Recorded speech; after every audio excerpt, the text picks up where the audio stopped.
Hello everyone! Today I'm going to be working on a watercolor illustration.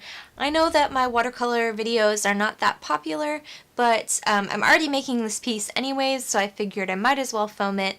And this piece is hopefully going to be submitted into a gallery show as long as I can finish it in the next 3 days. So I'm going to be working really hard on it, and I foresee it taking quite a lot of time, so I'm not sure if I'll actually get it finished or not, but we'll see. It's kind of like a little personal challenge. One of my goals this year is to do a lot of watercolor illustrations, and I really haven't been doing as many as I would like to be doing, so this is now the start of that. I probably won't film the entire thing, just because there's going to be a lot of repetitive shapes. There's going to be a lot of flowers, and once I show how to do the flower a couple times, it's really boring and also very difficult for me to film a painting that usually takes me about, 20 to 30 hours. That's a lot of footage to go through, and the video ends up being really long and repetitive. So I'll show like each individual. Once I start something new, I'll show how to do that, and then I'll probably skip ahead from there. We'll see how it goes and what I end up building up in layers. The theme for the show is in your garden, and this is going to be Into the Garden is going to be the name of this piece. I'm going for realism mixed with surrealism and a little bit of steampunk and fantasy. I don't know, it's a mix of a couple different things. I'm pretty happy with my starting sketch to know where I want things to be. I am going to probably work on the girl a little bit more before I get started with the painting. So, okay, let's get started. I always start my paintings off with a sketch, and I try to get all of the details perfectly in place before I transfer the design over to the actual watercolor paper. I use a transfer paper to transfer my design over and a ballpoint pen to make sure the lines are strong. The transfer paper is really dark, but it's the one that I've been using for a really long time, and I don't want to buy the lighter carbon paper, so I don't draw all of the lines. I just draw enough of the lines so that I know exactly where I need to paint each detail. Or if something's really difficult, like the person, for example, then I will use the transfer paper to transfer the entire thing. I have to be careful though, because the transfer paper lines will mix with the watercolors sometimes, and so you have to be really sure that the transfer lines are going where your darkest lines are going to be with the watercolors. I'm now using masking fluid to cover up all the spots that I know I want to be white. I'm going to go ahead and do a wash over the sky and add in some salt, which is my absolute favorite thing to do. It's in pretty much all of my paintings. So I go ahead and let the masking fluid dry, and then I do a wash of color. I typically stick to blues and purples for the sky. Occasionally I'll change that up, but that's my go-to. I really like how that blended together. I need to let the salt dry, so I'm going to start working on some other parts of the painting on the bottom.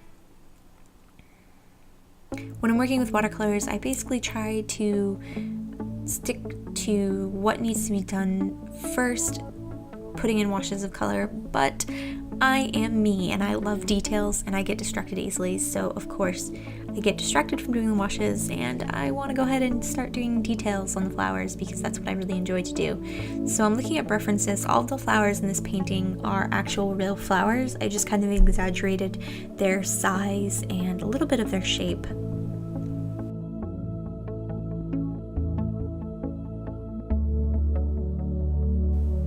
I was having a lot of fun with this. You'll see I skipped ahead. Like I said, I don't want to record the entire thing just because it will get a little repetitive and boring, and also my camera only records about 10 minutes at a time, so I have to keep checking the camera to make sure it's actually recording, and it slows down my work process and it takes me out of the painting mindset. My phone is actually covering up a little snail that I thought I got in camera, but I guess I didn't, and so I filled this painting with a lot of little animals. I ended up doing a snail and a bee and a butterfly, and so it was just a fun little way to add in some creatures of the garden. I absolutely love these flowers. I don't think I adequately captured the depth, so I'm going to go back later. I may or may not have gotten it on camera, but I go back later and try to add a little bit darker leaf petals in the background to try to give it a little bit more depth. But I'm, as you can see, getting distracted and jumping around a lot. Masking fluid and the salt is now dry, so I'm going to go ahead and remove the masking fluid and then start working on the details of the upper part of the painting.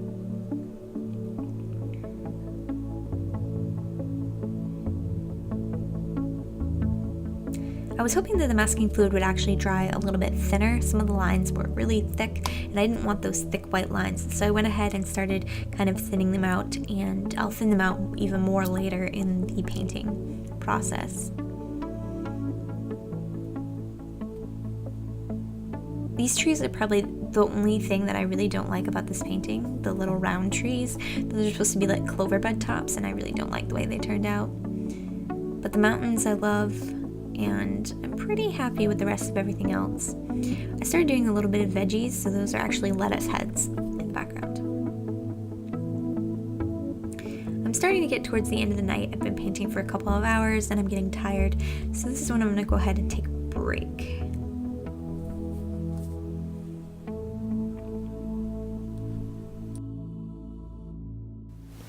I'm going to go ahead and stop for tonight. I think this is going pretty well. I'll probably end up doing a voiceover of my steps. So hopefully you like it up until this point, and we'll see how it continues to evolve. Good morning, everyone. Let's go ahead and get working again. I'm now starting in on the butterfly, just looking for the right references on my phone. I always use references, even if I'm not drawing something that's 100% real. I usually have a realistic reference. I'm going to go ahead and let this roll for a little bit.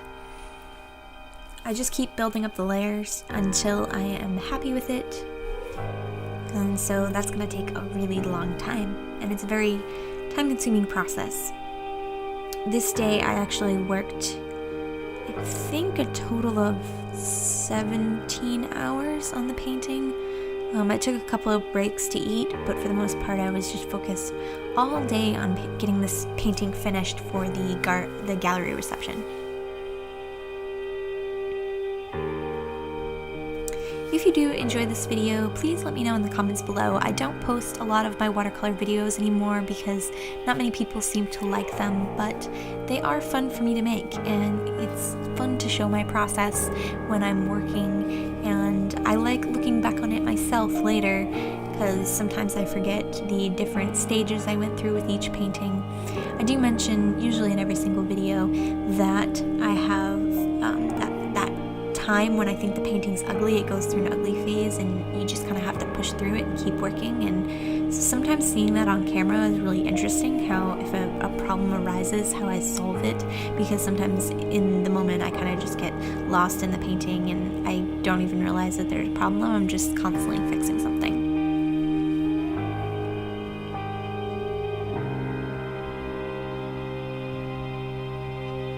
If you do enjoy this video, be sure to subscribe. I try to make new travel and art videos every single week, and I do appreciate all comments that are left in the comment box below. I love getting suggestions from my subscribers.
The last thing I do to finish off a painting is I use my white gel pen to go ahead and bring some of the whites back into the watercolor. Typically I try to leave the actual white of the paper, but sometimes my gel pen is actually a more clear crystal white, and it's just easier to go ahead and put that on top at the very end, and it looks better than leaving the natural off-white of the watercolor paper. Lastly, I'm going to remove my painter's tape and remove the actual painting from the watercolor block. And it's done! I am all finished now. I might add a few more details in the morning. I'm going to head to bed and see how I feel about it in the morning, but I think it's done. I'm really happy with the way this turned out. It's not exactly like I thought it would be, but I'm very, very happy with the results. It's pretty close to what I was thinking. I hope you enjoyed this video. If you did, please do remember to give it a like and subscribe. I try to make new travel and or art content every single week. Things have been a little crazy busy right now, but I am trying, and so I really appreciate it if you would subscribe. If you want to see more of my art content, head on over to my blog, ArtistExplorestheWorld. It's linked in the description box below, and you can see my portfolio of all of my artwork. Until next time, remember to live, love, and travel on. Bye!